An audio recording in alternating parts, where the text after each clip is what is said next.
Fala aí, pessoal! Seja bem-vindo a mais um vídeo aqui no canal. Vamos acompanhar as últimas notícias do São Paulo e vamos ver a análise dos comentaristas sobre essa vitória do São Paulo por 2-1 contra o Atlético Paranaense, a quarta seguida de Hernan Crespo. Então vamos ver essas últimas notícias e em breve eu estou de volta para comentar. Então, sem mais enrolação, vamos pro vídeo.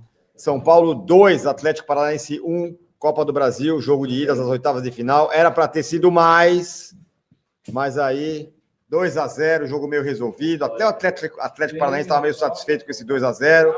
Aí achei que começou muito toquinho, muito nhenhenhé, podia ter resolvido o jogo com mais seriedade, começou muita graça. Foi castigado com um gol no final, 2-1. Sabinão também não foi bem nessa hora.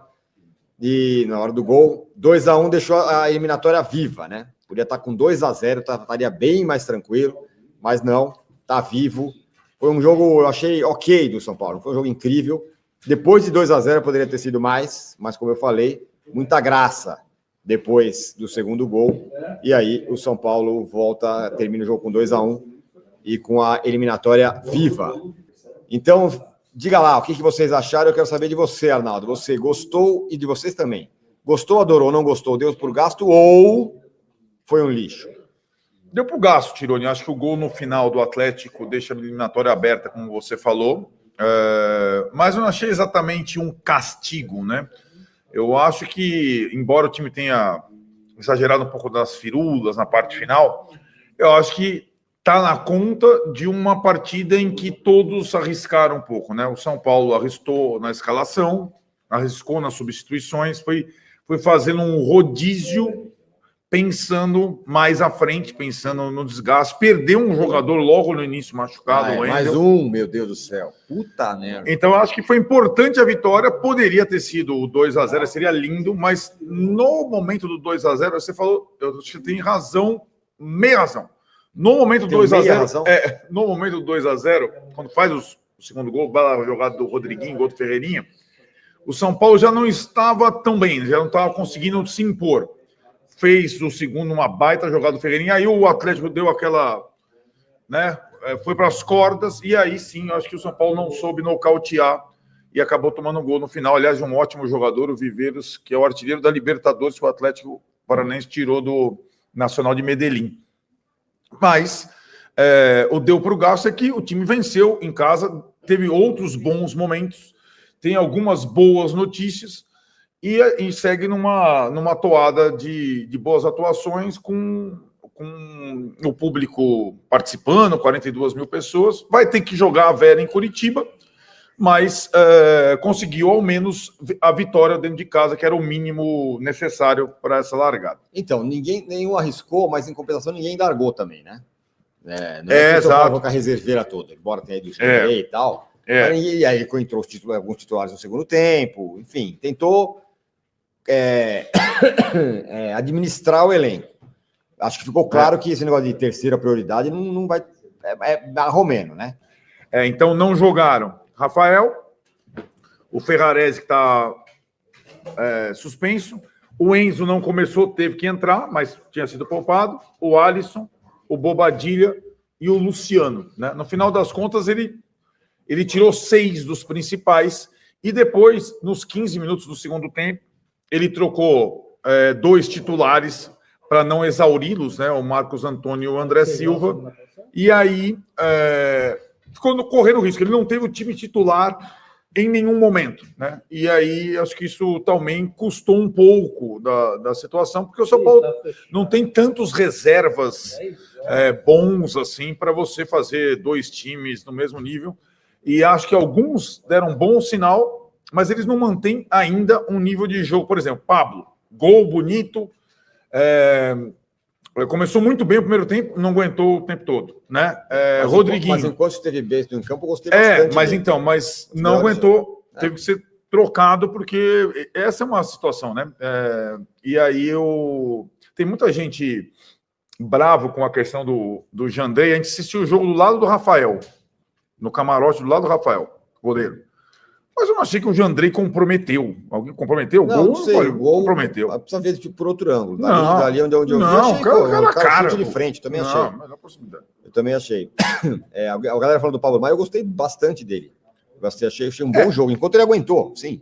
A questão que é até colocada pelo Fernando Melo, nosso companheiro, é assim: dá para, na partida da volta, com 2-1, adotar a mesma estratégia de preservar pelo menos metade do time? Ué, dá para ir com o Jandrei? Não, com o Jandrei podia não ser, mas... Mas o Jandrei, por exemplo, jogou muito tempo lá. Conhece o gramado, jogou lá, sei lá. Né? Aliás, ele e Marcos Antônio jogaram no Atlético Paranaense. Eu arriscaria de novo. O São Paulo vai ter que jogar, mas eu arriscaria de novo. Eu não entendo uma coisa assim. Eu compreendo não vai pôr o Marcos Antônio de novo, ou o Luciano, os caras correm e tal, não sei o quê, estão cansados. Agora, goleiro, o cara vai machucar? Não, goleiro, eu também acho que eu não faço a menor vai ter uma diferença. Confusão muscular do goleiro? Eu não sei. A questão do gramado sintético pode ser, mais rápido pode ser, o Jandrei conhecer pode ser uma vantagem. No Morumbi eu não faria isso. Então, é o cansaço mental? Qual é o cansaço? O que é? Por quê? Agora, a minha pergunta não é sobre Jandrei e Rafael, é sobre jogar com um time misto. Sim. Para decidir uma vaga em Vai Curitiba. ter menos time misto porque o Wendel machucou. Com 15 minutos de jogo machucou. Tem mais um machucado. É inacreditável. Enfim, alguém fala que o Rafael está com 2 cartões amarelos, então é bom dar uma rodagem no Jandrei. Aliás, é uma outra questão que eu faço. Ele está com 2 cartões amarelos no Brasileiro, é um dos pendurados. Né? Então, o Jandrei é o Jandrei, né? A gente conhece ele aí, tudo bem. A torcida tem pavor de quando a bola chega perto do Jandrei, e tem todos esses detalhes. Aí, assim, o contrato do Jandrei parece que vai ser só até o fim do ano, não é isso? Acredito que não, tem mais tempo. Mas por que não põe um outro goleiro? Por que não poderia ser o Yang? Tironi, o Crespo mal põe um jovem, né? Sim, eu sei entender. Ele não conhece ainda. Não, tá bom. Então esquece. O Zubeldia teve 1 ano e não botou o Yang. Né? Então, independente. O preparador de goleiros do Crespo está conhecendo agora os caras. Tudo bem. O Jandrei é um cara importante. Deixa o cara. Né? Eu acho que isso é para o ano que vem, não é para o Crespo. Tá, eu não tô. Não é para o Crespo agora. Essa não é uma crítica ao Crespo. É uma crítica a todas as pessoas que passaram pelo São Paulo. Ninguém confia no Jandrei. Nenhum cara que passou lá. Nenhum técnico. Não é nenhum técnico, não. Pelo contrário, nenhum torcedor. Tá bom. Técnico, todos confiam. Nenhum torcedor confia no Jandrei. E o Jandrei já tem. O Jandrei tem a cereja no bolo da sua passagem pelo São Paulo quando ele entregou o jogo para o Botafogo, por exemplo. Sim, claro. Daqui a pouco, o Rafael vai ter 40 anos. Ele não vai ser o goleiro do São Paulo para sempre. Sim. Será que não dá para a gente ir testando um outro goleiro? É isso que eu estou falando. Como reserva, mas num jogo. Na Copa do Brasil, não. No estadual, talvez. Né? No mata-mata da Copa do Brasil, Qual que é a diferença do Jandrei e do Yang? Não sei. Exatamente, não sabe. Se você fala que nenhum técnico teve coragem de colocar o Yang para jogar até agora. Tudo bem, eu sei. Né? Então realmente. Mas aí tem. Você lembra que o Zé te falou no Tricolaço? Não, o que ele falou? Que é o formador de goleiro. O São Paulo não tem ainda um goleiro formado, na opinião dele, da base para jogar. O que é relativo, né? O menino lá, o Lucas Perry, ficou 160 anos na reserva, foi para o Náutico, agora o cara tá na Premier League. Não, isso acontece. Isso acontece. Eu acho que o Lucas Perry teve uma ou outra chance, até entrou numa fogueira no meio do jogo da Libertadores. Foi ok. Mas, assim, não é uma... Eu concordo que manter o Jandrei para mais um ano com o salário que ele tem não faz o menor sentido. Não teria feito sentido nem renovar o contrato do Jandrei. Mas agora, agosto, no meio do mata-mata frente tripa, colocar o Yang não me parece sensato. É que eu acho que quando você coloca o Jandrei, cara, nem sei se ele falhou. Eu achei que não. Ele não falhou, não tô falando na nossa disso, frente. Mas o cara não passa confiança para arquibancada nenhuma. Sim. Qualquer bola que vai no gol, todo mundo se desespera. E eu acho que uma hora o São Paulo vai ter que testar algum goleiro, seja ruim, seja bom, algum cara vai ter que ser testado. Por exemplo, no estadual. E o exemplo do Lucas Perry é o exemplo mais clássico de uma barbeiragem, né? O cara foi para a Premier League, para a seleção. Um cara que era encostado no São Paulo. Não sei.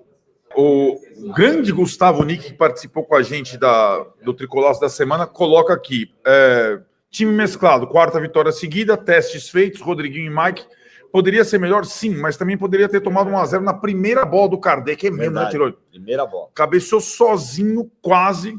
Sim. E como ele fala, eu acho que a pior notícia desse jogo foi a lesão do Wendel, que vinha muito bem. Teve um estiramento na nossa frente também. O Wendel. Rafael Gustavo, Skin Arnaldo Anárquico de Cachecol. Tá mesmo. Boa, exato. Léo Rosenbauer, esse erro foi colocar o Luciano, ele adora firulinhas, entrou firulando mesmo. É engraçado, eu não gosto dele durante, ele demora a entrar, né, nos jogos, né, no ritmo. Ele não é um jogador rápido, já é um jogador mais velho, e acho que ele entrou na firula mesmo. E aí, isso ferra a turma de trás, né? Mas eu acho que mesmo com essa situação toda que a gente está falando, no lance específico do gol, o Sabino tinha que ter jantado, não deixado o toque entre as pernas, o passe, tinha que ter, varrido tudo para a lateral, né? Agora podemos confirmar que o time tem um padrão de jogo? Eu acho que eu acho que essa pergunta ela agora o São Paulo tem um modelo de jogo agora com 3 zagueiros, 2 volantes mais criativos e 2 atacantes. Se você identificar isso como um padrão, o São Paulo tem um novo padrão. Agora, só de não ter o Bobadilha e ter o Pablo já muda a dinâmica do meio. Só o fato de ter o Rodriguinho e não ter o Alisson, idem, né? Então é um padrão mínimo, é um novo desenho. O time tem, sim, um novo desenho. Agora, traduza para a galera, a essência da entrevista do Crespo, que é um cara que não gosta de falar tanto como o Zubeldia fala, que não tem tanta paciência assim, embora ele responda bem e faça recados muitas vezes diretos, né? Acho que o recado importante é com relação especificamente ao Chico Ferreirão. Não deu muita pelota para para falar dele. Falou, tá lá, tá no fim da fila e tem chance, vai jogar tal. Foi como eu posso dizer? Me deu a impressão de quase que um recado para o próprio jogador. Não sei se ele tá treinando mal, sei que ele tá no fim da fila, fato. A questão do Jandrei, que foi interessante, né? Eu acho que ele fala do Rafael preservado e com cartão. Daqui a pouco o Rafael, o que na cabeça do Crespo? Essa é a questão. O Rafael tá evitando ao máximo tomar o 3º cartão amarelo. Só que ele é o capitão do time, ele agora está mais marcado porque é o ranking, o líder do ranking da cera. Então ele vai tomar o cartão, talvez, assim, eu acho que tem até o Calone que falou, talvez ele tome o cartão amarelo contra o Inter. Sim. E aí vai desfalcar o time contra o Vitória e vai ter que jogar o Jandrei. Né? Isso, o Jandrei estava pegando rodagem. É um pouco isso. Hora de falar sobre o São Paulo, que já ultrapassou até com relativa folga a meta de venda de atletas para a temporada de 2025. Qualquer clube de futebol no Brasil faz projeções sobre quanto vai faturar em relação a cada um dos itens. O São Paulo precisava em 2025 arrecadar 155 milhões de reais com vendas de atletas e já chegou a 169 milhões de reais. Com um detalhe importante, várias das negociações que eu vou citar aqui são de ex-atletas do São Paulo, que seguem rendendo dinheiro ao clube graças ao mecanismo de solidariedade. Bom, como é que o São Paulo chegou a esses quase 170 milhões de reais? A maior negociação de William Gomes, 55 milhões de reais junto ao Porto. Matheus Alves, recentemente negociado com o CSKA, rendeu mais 39 milhões de reais. E o Ângelo, que vai virar reforço do Strasbourg em 2026, já arrecadou ao São Paulo, ou garantiu ao São Paulo, 32 milhões de reais. Michel Araújo, que foi para o Bahia, valeu 17 milhões e 300 mil. O empréstimo do Nestor garantiu mais 9 milhões e 400 mil. Wellington Rato, 5 milhões. Eric, 1 milhão. Marquinhos, 500 mil. Cauê, 4 milhões. Matheus Amaral, 1 milhão. Lucas Perry, 2 milhões e 970. Vitinho, 1 milhão e 100. E Tuta, 2 milhões e 800 mil. Completam a relação de atletas que asseguraram dinheiro ao São Paulo. A má notícia pro torcedor tricolor vem agora, apesar desse caminhão de dinheiro, em caso de boa proposta por alguns dos titulares, dá para imaginar que ainda saia negócio. O tricolor passa por enormes dificuldades financeiras. Então vamos comentar sobre essas últimas notícias do São Paulo. E o tricolor venceu mais uma e chegou à sua 4ª vitória seguida. Agora venceu o Atlético Paranaense por 2-1. com os gols do Pablo Maia e do Ferreirinha. Uma pena, né, que quase perto do fim do jogo, o São Paulo tomou um gol e com isso vai levar uma vantagem mínima para o próximo jogo que vai ser fora de casa. E que nem eu tinha falado ontem aqui no canal, o Crespo tinha duas opções, ou entrava com força máxima para tentar definir o resultado e poupar no próximo jogo, ou já preservava nesse jogo. Ele escolheu poupar alguns jogadores, como o Luciano, o Alisson, o Rafael, o Bobadilha, e o São Paulo entrou em campo com o Jandrei no gol. A linha de três zagueiros, né, com Alan Franco, Arboleda e Sabino. Na direita, Cedric e na esquerda, Wendel.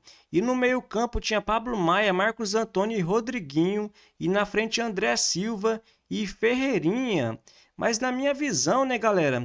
Eu gostei até do jogo do São Paulo, mas jogando em casa contra o Atlético Paranaense, poderia ter entrado com apenas dois zagueiros, colocando mais um atacante ou um meio-campista, eu não sei. E mais uma vez, o Lucas Ferreira não entrou no jogo, né, galera? Não dá para saber se ele está treinando muito mal. Realmente o Crespo não tem gostado do Lucas Ferreira. E na minha visão foi um placar meio injusto pelo volume que o São Paulo fez. Era para ter feito uns 3 ou 4, que ia ficar de bom tamanho. E agora vamos ver as notas do público para os jogadores do jogo de ontem. O Jandrei teve uma nota de 2,9. Ele não foi culpado naquele gol, mas poderia ter evitado, né, galera? Até porque foi debaixo das pernas dele. O Alan Franco teve a nota de 7,5. O Arboleda de 7,6. Mais uma vez, muito bem o Arboleda por cima. O Sabino teve a nota de 6,5. O Cedric teve a nota de 6. O jovem Mike, que entrou no segundo tempo, teve a nota de 6,9. O Pablo Maia, que fez o primeiro gol do São Paulo, teve a nota de 7,9. O Marcos Antônio, novamente mais um belíssimo jogo, e teve a nota de 7,8. O Alisson, que foi preservado, mas entrou no segundo tempo, teve a nota de 6,6. O Rodriguinho teve uma nota de 8,4. Vinha entrando muito bem nos últimos jogos. Foi titular ontem e jogou muito. No segundo gol, né, gol do Ferreirinha, ele fez uma jogadaça, driblando 3 adversários e tocando, né, galera? E já começa a pedir passagem nesse time após a lesão do Oscar. Já o Wendel, que saiu lesionado no primeiro tempo, teve uma nota de 6. O Enzo Dias, que entrou no lugar dele, teve uma nota de 6,6. E o Ferreirinha, que fez o segundo gol, teve uma nota de 8,8. E na minha visão, a dupla titular de atacantes tem que ser o Ferreirinha e o Luciano, né, galera? Até porque o André Silva foi muito criticado ontem e teve uma nota de 4,6. O Luciano, que foi preservado e entrou no segundo tempo, teve uma nota de 6,1. E o Hernan Crespo teve uma nota de 7,2 e chega à sua quarta vitória seguida pelo São Paulo. Agora vamos ver qual a desculpa de alguns comentaristas que insistem em lembrar do Zubeldia. Antigamente a desculpa era: não tem Lucas Moura, Oscar, Caleri, por isso São Paulo não vence seus jogos, que não sei o quê. Aí chegou o Hernan Crespo e mesmo sem esses jogadores, o São Paulo vem jogando muito e vencendo seus jogos. Outra desculpa, é porque não tinha Marcos Antônio e Ferreirinha, que não sei o quê. Mas mesmo com Marcos Antônio contra o Sport, jogando em casa, o São Paulo não venceu, né, galera? Então chega de desculpa, tem que assumir que com o Hernan Crespo o São Paulo vem jogando muito mais. E após vencer o Atlético Paranaense, o São Paulo volta a campo neste domingo, agora jogando fora de casa contra o Internacional. Na quarta-feira, dia 6, tem um jogo de volta da Copa do Brasil. Agora o São Paulo joga fora de casa. No sábado, dia 9, joga em casa contra o Vitória. E na terça-feira, dia 12, é o primeiro jogo das oitavas de final da Libertadores. O São Paulo joga fora de casa contra o Atlético Nacional. Já no dia 16, começa o segundo turno do Campeonato Brasileiro. O São Paulo joga fora de casa contra o Sport. Então, se você curtiu o vídeo, deixa seu like, se inscreva no canal e até a próxima!